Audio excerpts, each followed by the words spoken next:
করুন bell icon.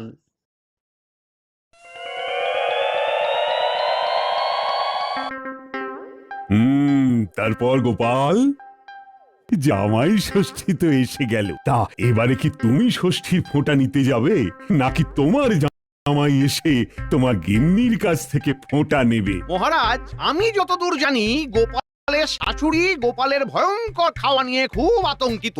সেই আতঙ্কের জন্যই গোপালকে আর নিমন্ত্রণ করেন না। কি গোপাল, কথাটা সত্যি নাকি? কি করব মহারাজ বলুন তো, এ কথার কি উত্তর দেব? এ খবর মন্ত্রীমশাইয়ের কানে কে দিল কে জানে। মন্ত্রীমশাই, আপনার কি পরের বাড়িতে আড়ি পাতা স্বভাব আছে নাকি? এই এই এই গোপাল, ভুলভাল কথা বলবে না।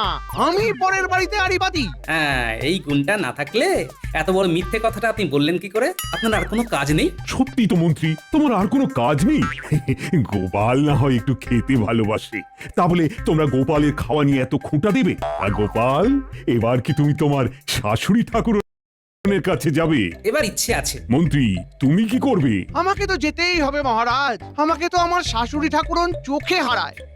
তা মন্ত্রীমশাই, আপনি আপনার শাশুড়ি ঠাকুরনকে কি দেবেন? আমার কোনো খরচ নেই, আমাকে কিচ্ছু দিতে হয় না। মুখে একটু মিষ্টি হাসি নিয়ে গেলেই উনি খুশি হয়ে যান। তারপর কি খাওয়ানো বাবারে! সকাল থেকে শুরু করে রাতে একটা হজমের গুলি খাইয়ে তবে শান্ত হন। খুব জ্বলেছে। মা, মন্ত্রীমশাই, আপনি এত খেতে পারেন? ধ্যাত, হয় না বিশ্বাস মোটে। যা বললেন সব সত্যি কথা?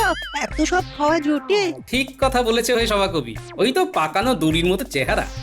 ও তো ওই হজমের গুলিটাই ঠিক আছে। গোপাল, গোপাল, খুব খারাপ হয়ে যাচ্ছে কিন্তু। তুমি কি মনে করো যে আমি খেতে পারি না? সে একদিন খাওয়ার প্রতিযোগিতা করে দেখা যাবে কে কত খেতে পারে। ঠিক আছে, তাহলে জামাই ষষ্ঠী হয়ে যাক, সবাই যে যার ঘরে ফিরে আসুক, তারপর একদিন জমিয়ে খাওয়া হবে। মুর্শিদাবাদ থেকে খাসি আনবো, আর নদিয়ার দই। তার সাথে থাকবে পদে বিঘত খানেক তেল কই। তথাস্তু।